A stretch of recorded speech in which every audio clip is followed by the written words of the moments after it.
Hello there, you're now with me, Lorenzo Isaac, for TVS English News at 5. Let's dive into the headlines for today.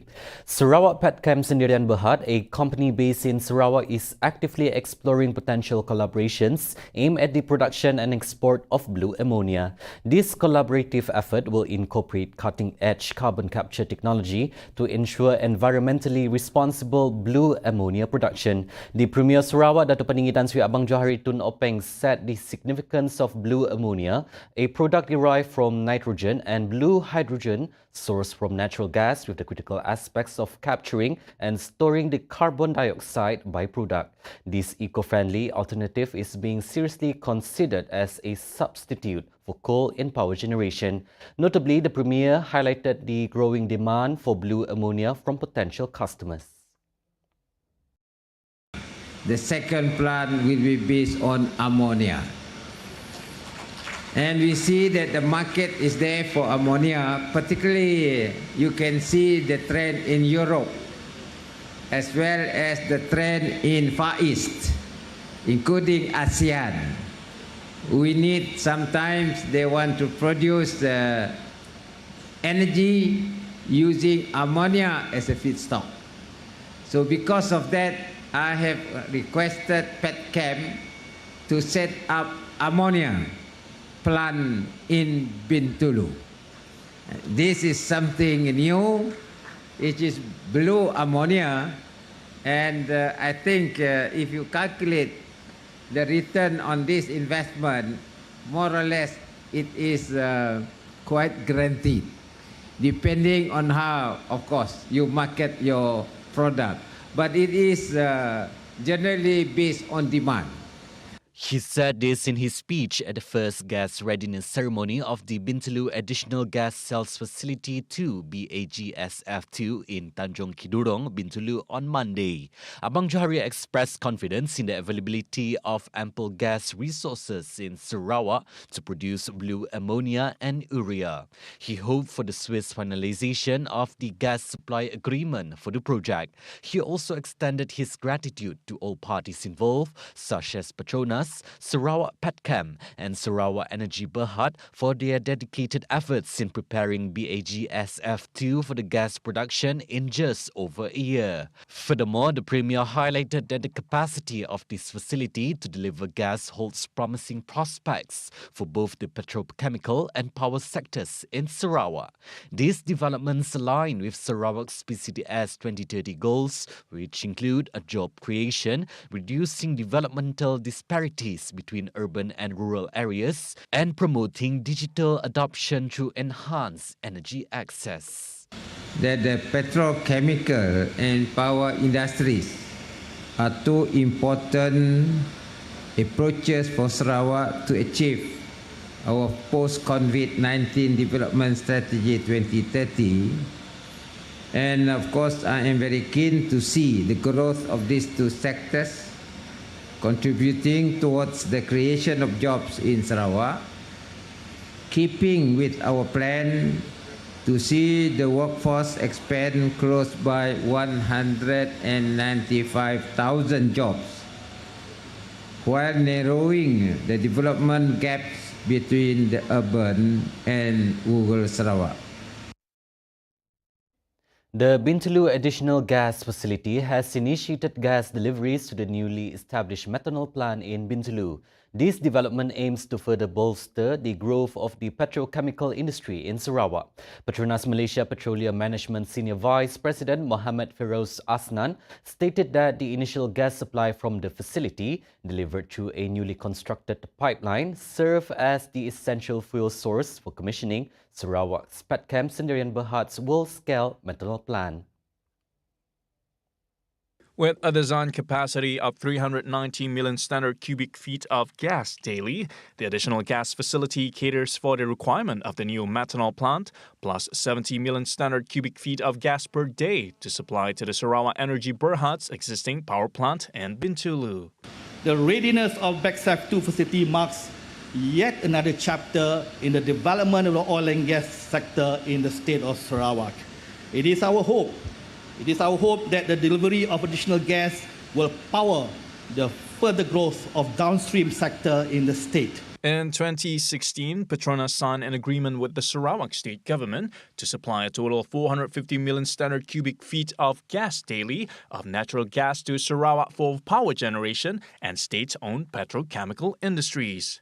5 years later, PETRONAS signed another memorandum of understanding to increase gas supply to 1,200 billion standard cubic feet of gas per day to Sarawak.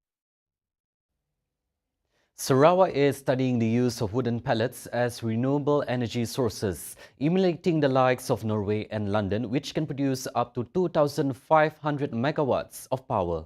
Premier Sarawak Dato' Peninggi Tan Sri Abang Johari Tun Openg said that such innovation could spur a new stream of economic foray for Sarawak by replanting degraded forests in the state with fast-growing tree species for energy production as well as export.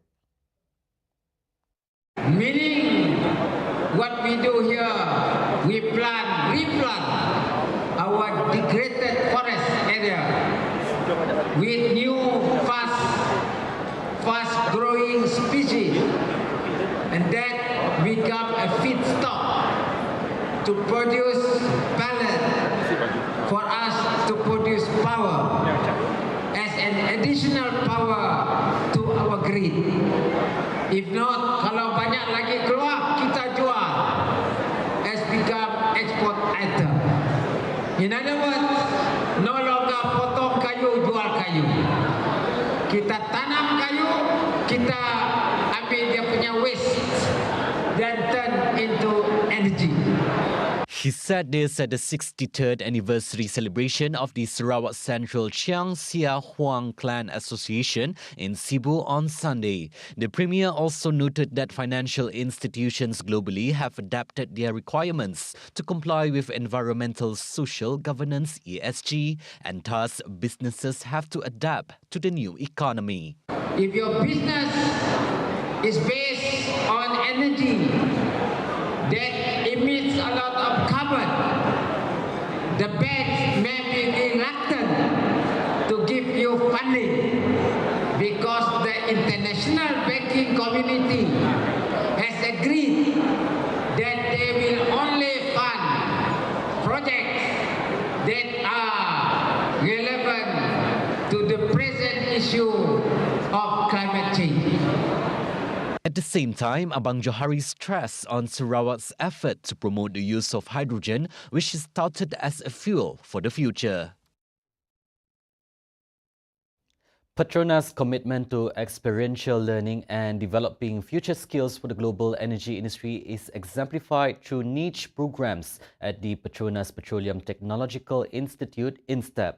Tailored towards the needs of the industry, tomorrow, a total of 166 trainees from the Technical Enrichment Program who underwent 10 months of training are poised to contribute to the industry's future. For future insights, we have our reporter in Kuala Lumpur, Cheryl Shaminato, to tell us more. Go ahead, Cheryl.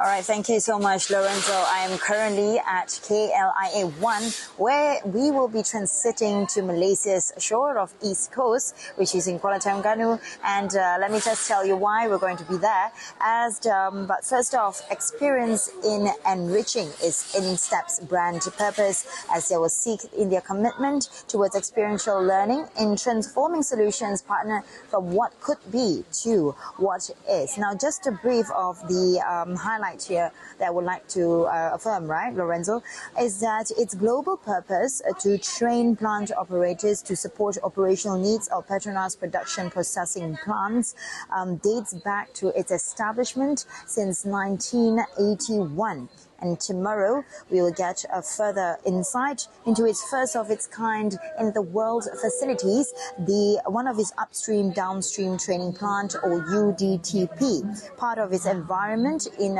producing a safe learning ground, a real plant experiential learning to generate job-ready engineers and technicians, and of course how its hands-on training is conducted. Now, I'm really excited to see how the hands-on training is conducted. For what we know is that UDTP has two main processing plants, in which namely the upstream plant and downstream plant, with a utility plant as well as a storage, designed for training purposes, which is actually similar, made similar to the platform at the offshore, but the plant this time is located on the ground. Now the difference is that the well test system that they have comprises of water, nitrogen and mineral oil to stimulate the crude oil from the reservoir compared to the real offshore plants, creating a safe environment, a hands-on training for graduates in this program. Now at 10 a.m. tomorrow, INSEP will gather 166 graduates in its Technical Enrichment Program, or TEP, graduation ceremony for its core upstream learners for the batch of November 2022. Now, TEP is a 10-month pre-employment sponsorship program sponsored by PETRONAS Sarawak Asset and Sabah Asset, designed to support skills to cater to the global industry. Now, among the few highlights of the learning modules is that they have 2 learning blocks, right, in blended learning, workshops, additional soft skill, and also leadership for around 20 weeks, and also another 20 weeks additionally in the months of the mock job interview and of course the plant visit prior to graduation. Now, in its core, 27 Sabahans have benefited from SBA, while 139 Sarawakian graduates who have benefited from PETRONAS' initiatives and INSEP's world-class training in serving the energy workforce. Tomorrow, we'll hear more on their success stories and also insights from INSEP CEO. And for that, we'll just keep on further updates on TVS' official website at tvs.tv.my and also all our social media platform. That's all from me, Cheryl Chametro, and videographer Anthony Salingao for TVS Kuala Lumpur. Over to you, Lorenzo.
Welcome back. Malaysia has secured its second batch of investment commitment from China as the unity government, led by Prime Minister Datuk Seri Anwar Ibrahim, proactively seeks such opportunities for the nation's benefits. Bank Muamalat Malaysia Berhad Chief Economist Muhammad Afzal Nizam Abdul Rashid said that the Prime Minister's administration seeking opportunities that would facilitate the country's transition towards renewable energy. He added further that the potential venture with China's companies in the logistics and palm oil industries would also help to strengthen Malaysia's existing industries. Currently, Anwar, who is also Malaysia's finance minister, is on a one-day working visit to Nanning on Sunday at the invitation of Chinese Premier Li Qiang to attend the 20th China ASEAN Expo. The Prime Minister, accompanied by several Malaysian ministers, witnessed the exchange of 3 Memoranda of Understanding MOUs worth a total of 19.84 billion ringgit between Malaysian and Chinese companies. The trip marked the second visit to China for Anwar, following his maiden visit to China in March 2023, where he visited Beijing and Hainan after taking office last November. The China ASEAN Expo 2023 and the China ASEAN Business and Investment Summit run from September 16 until September 19. And that is all the highlights for TVS News at 5. I'm Lorenzo Isaac. Thank you for watching.